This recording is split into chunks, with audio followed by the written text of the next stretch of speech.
So how's your day? All right, we're back from spring break, Hmm. and Okay. we started off with a 2-hour delay because of the snow and ice storm, It's naturally is spring break in right? Wisconsin. Fitting. I mean, we started spring break with 4 inches, so Yeah. Yeah, that makes sense. Okay, so that's lovely. hmm. Your nephew was very disappointed because he's been saying all spring break that he wants to go back to school, and his friends all miss him. She's not my nephew saying that. I know, I kind of wanted to record it and be like, when you're 16 and whining Yeah, about this, right. this is what you used to think. Yeah, so nephew, when you are listening to this years and years and years later, just remember this. You used to be a good child. Oh, I'm sure he's No, I'm still a kidding. good child. I'm kidding. Just, Yeah. a little more teenish. A little more teenish, yes. But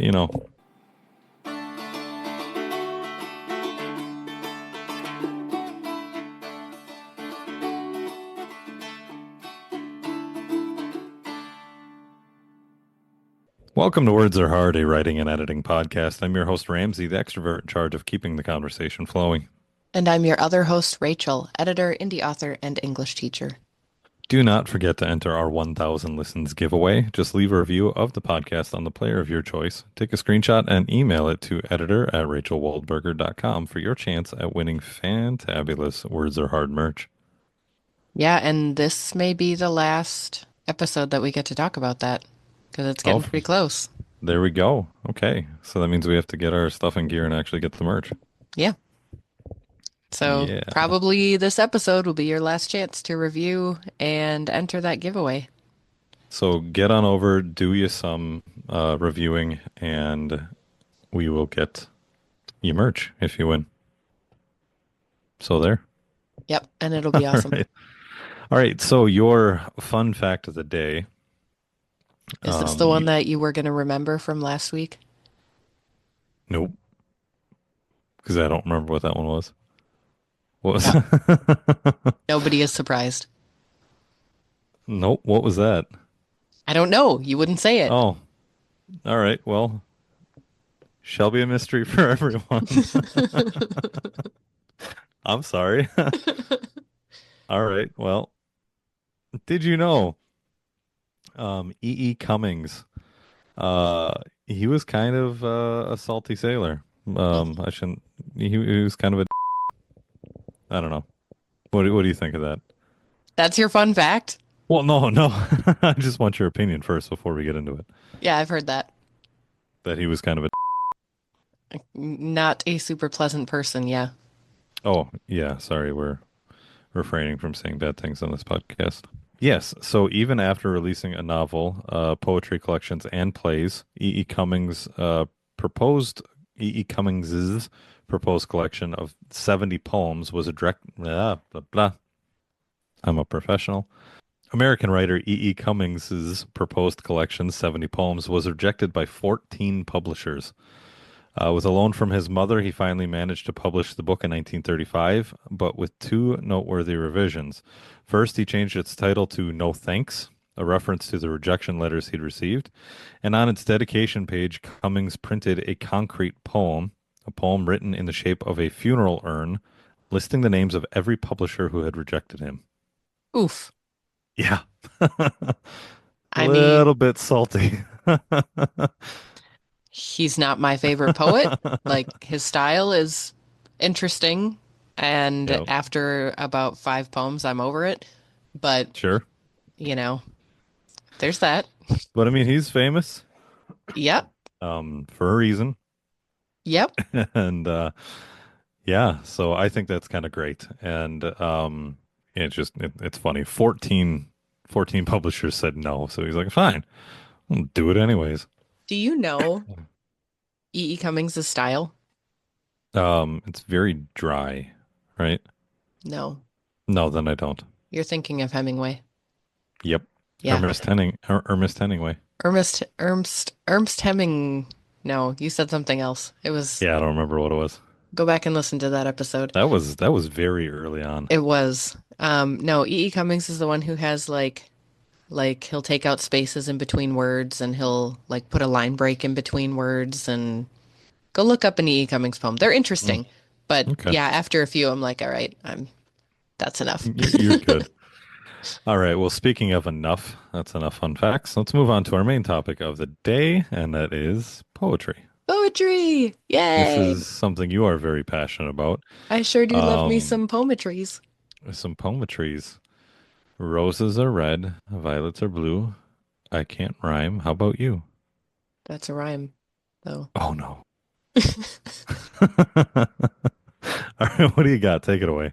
We're gonna do kind of just a basic overview of poetry. We'll see how long this takes and how much I have to cut out because I really like talking about this topic. Yeah, this is going to be one that I'm going to have to actually do my job and keep you on track. Yeah.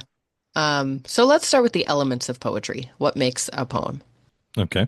If you want to build yourself a poem, you need a handful of things in no particular order, but I'm starting with my favorite, meter. Like the flow, like a metronome, like the Yeah, meter refers to the rhythm.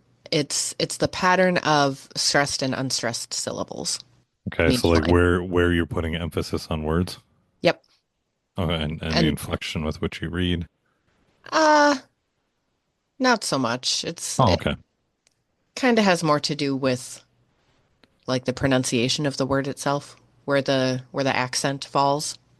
And we're not going to get into like feet and the different kinds of meter.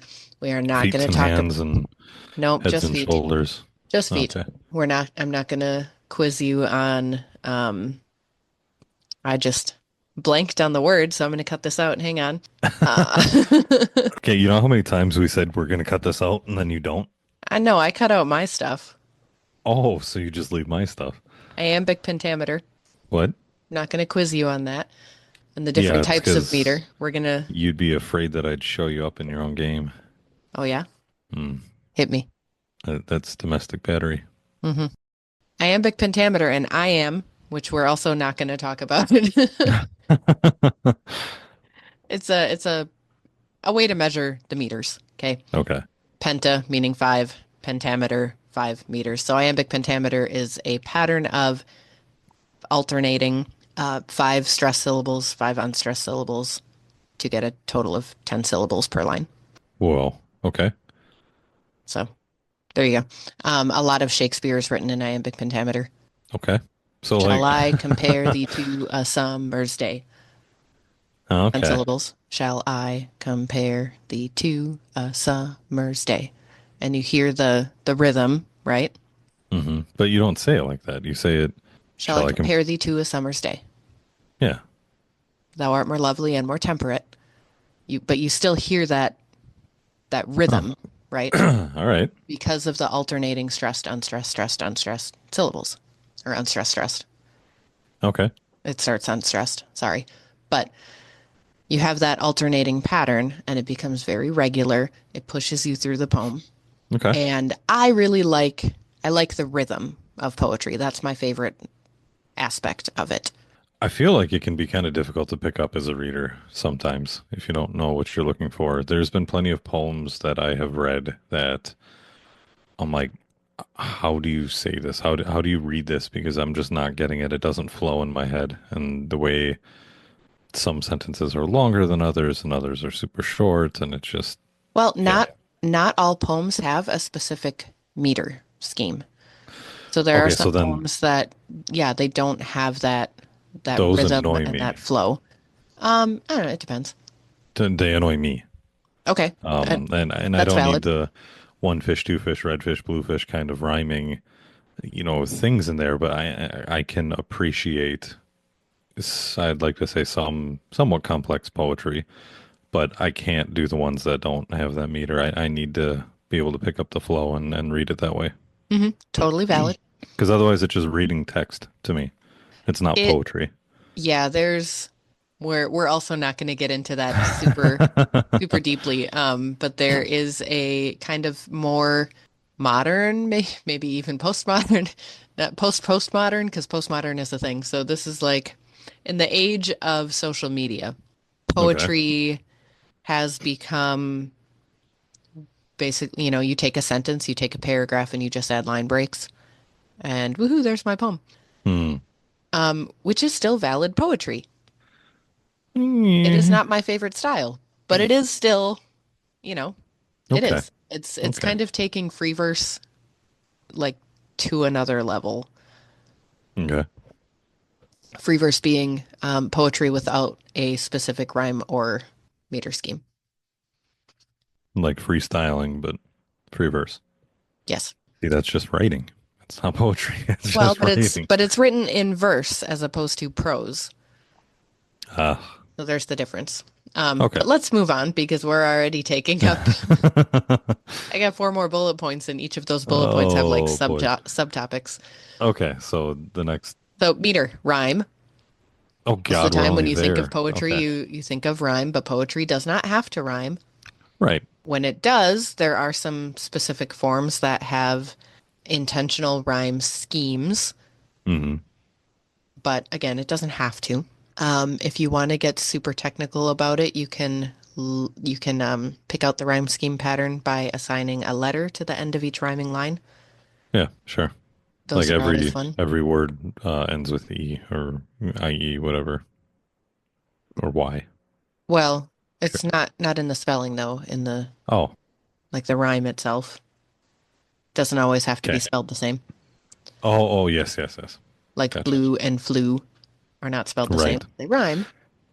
You know who I would, and try to keep this tangent short. I would argue, I don't know, the best Are you going to talk about lyricist. Eminem? Don't talk I about am. Eminem. You've already I'm talked talking about about him. Eminem.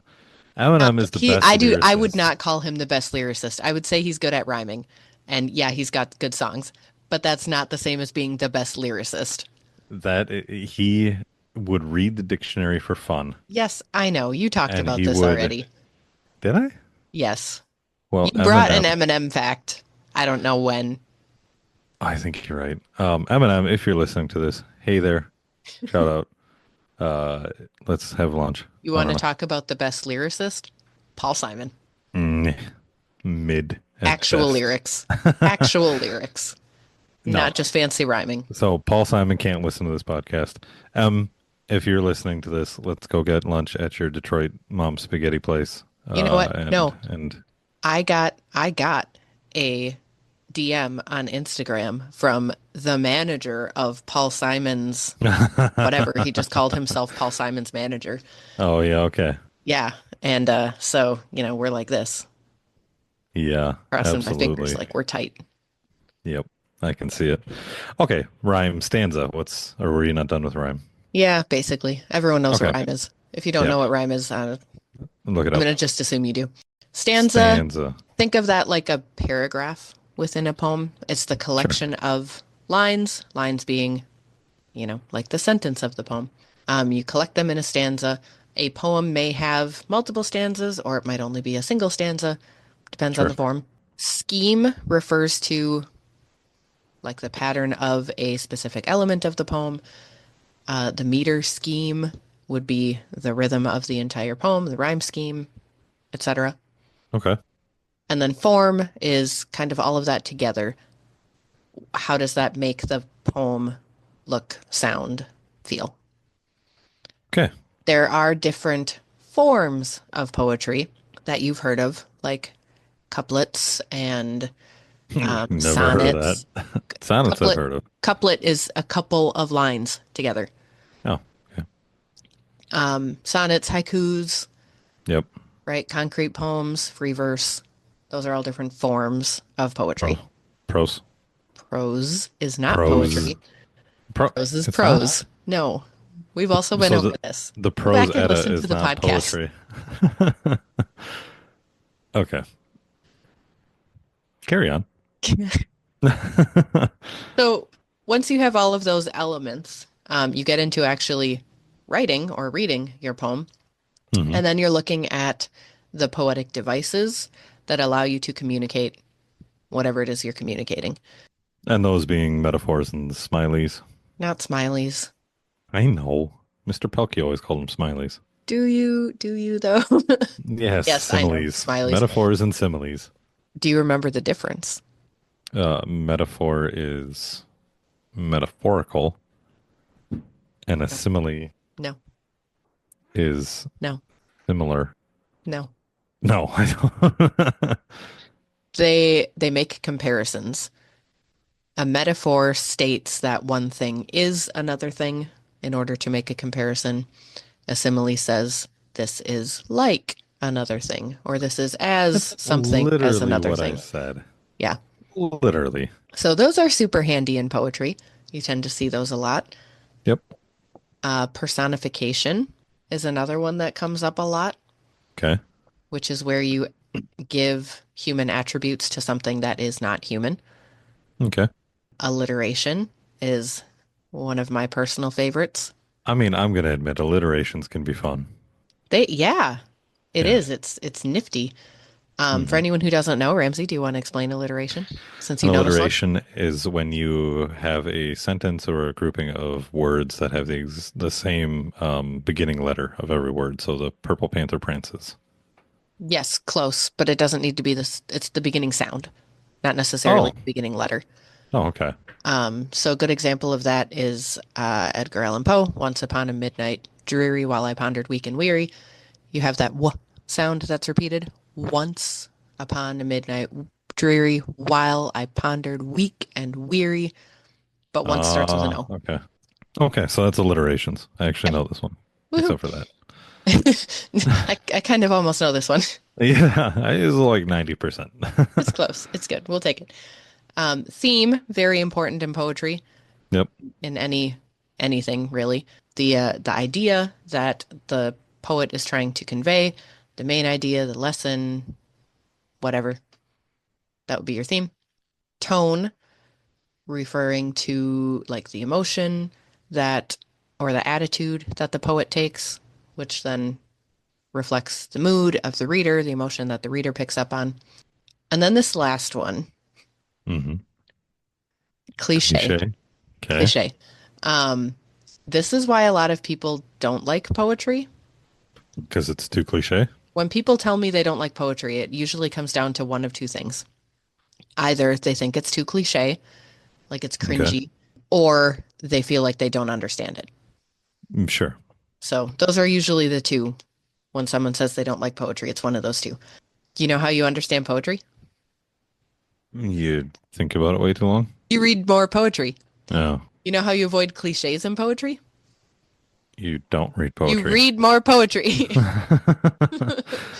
And then you write a bunch of really bad cliched poetry. And then you come uh, back and you read it after you have written a lot and more you're like, and dear you've read a God, lot what more. was this? And you're like, oh, hey, I recognize this same wording or this same thought or this same comparison that I have seen in other poems or that I write a lot myself. And you Hmm. notice it kind of loses its effectiveness after you've seen it and written it several times. Yep. That's really easy to avoid. You just don't do that. Just don't do, yeah. Just All don't do right. that. But it's hard to know that unless you are actually immersing yourself in poetry. Sure. So there you go. There are obviously many, many more poetic devices. Go back and listen to our episodes about literary devices because most of them overlap. Oh, The yeah. difference between a poetic device and a literary device is one of One's them used is for used in poetry. poetry.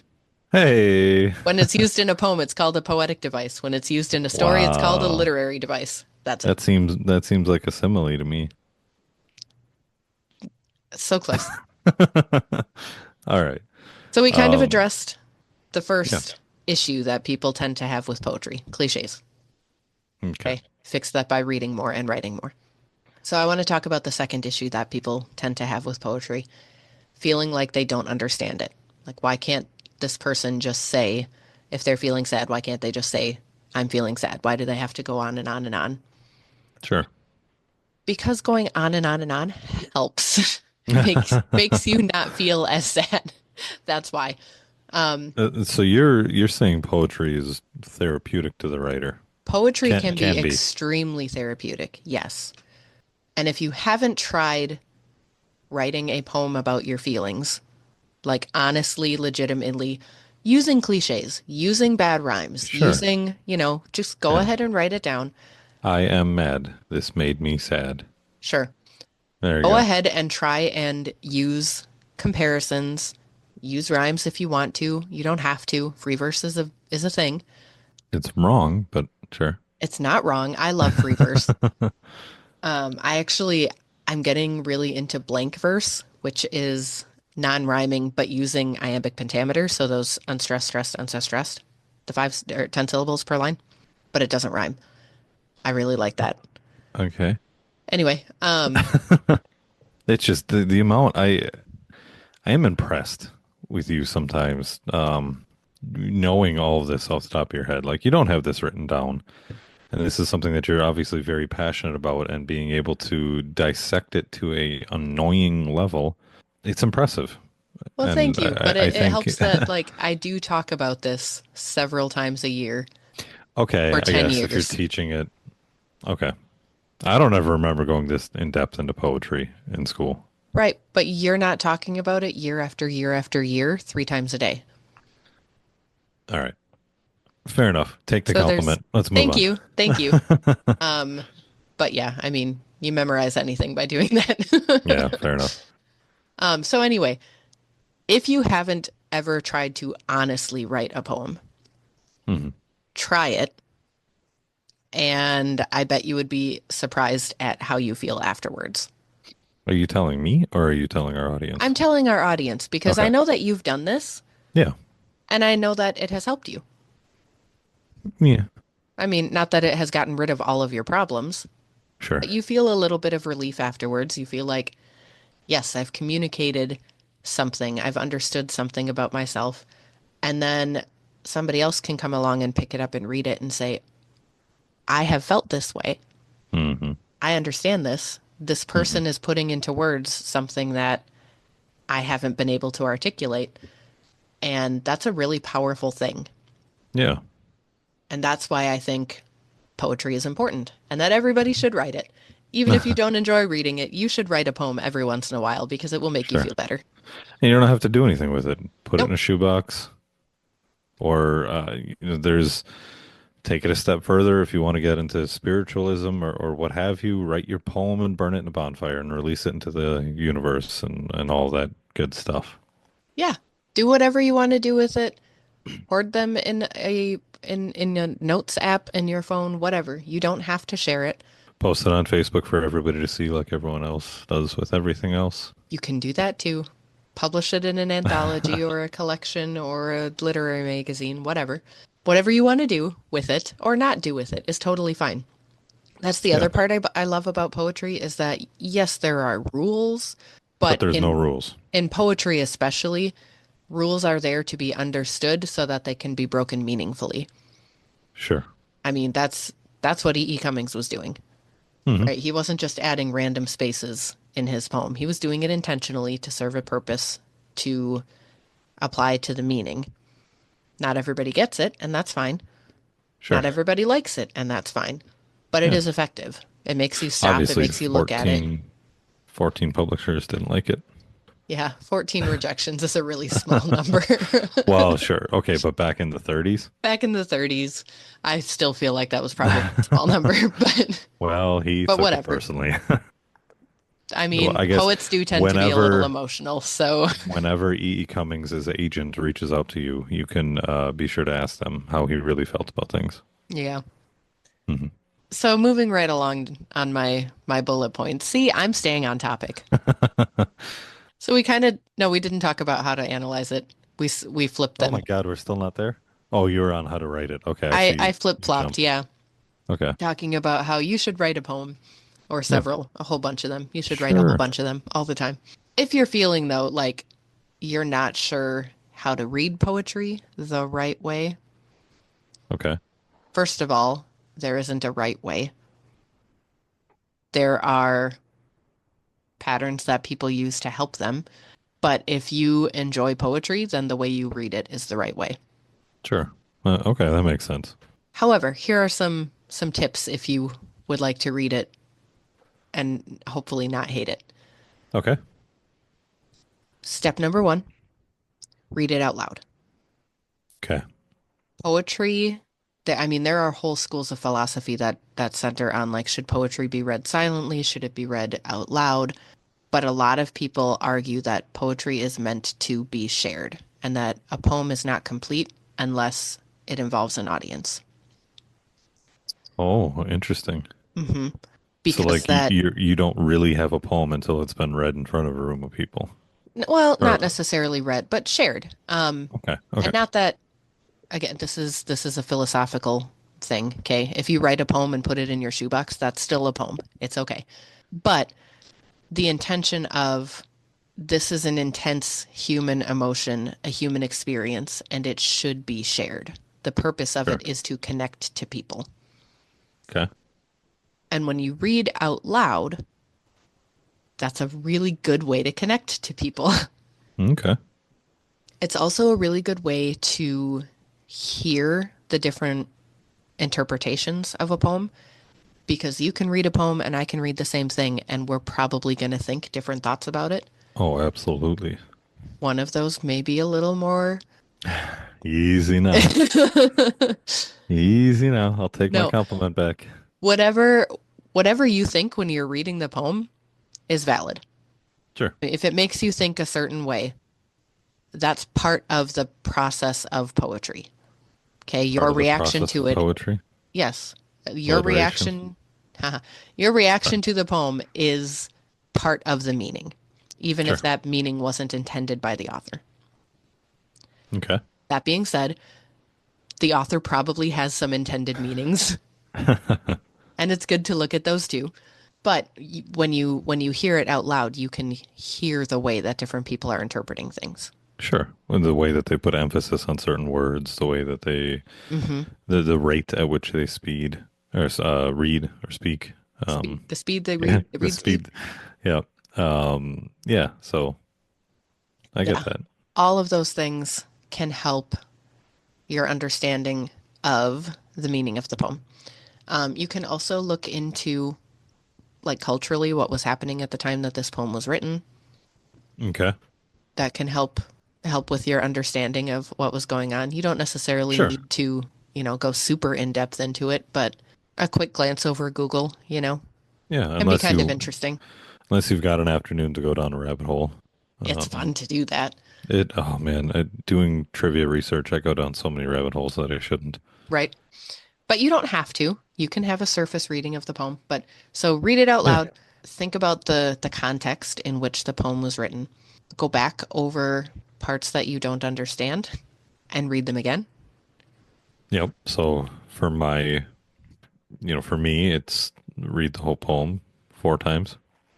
Well, and that's part of it too, is looking at the poem in different sections. So like read it first all together, Sure. but then look at it stanza by stanza.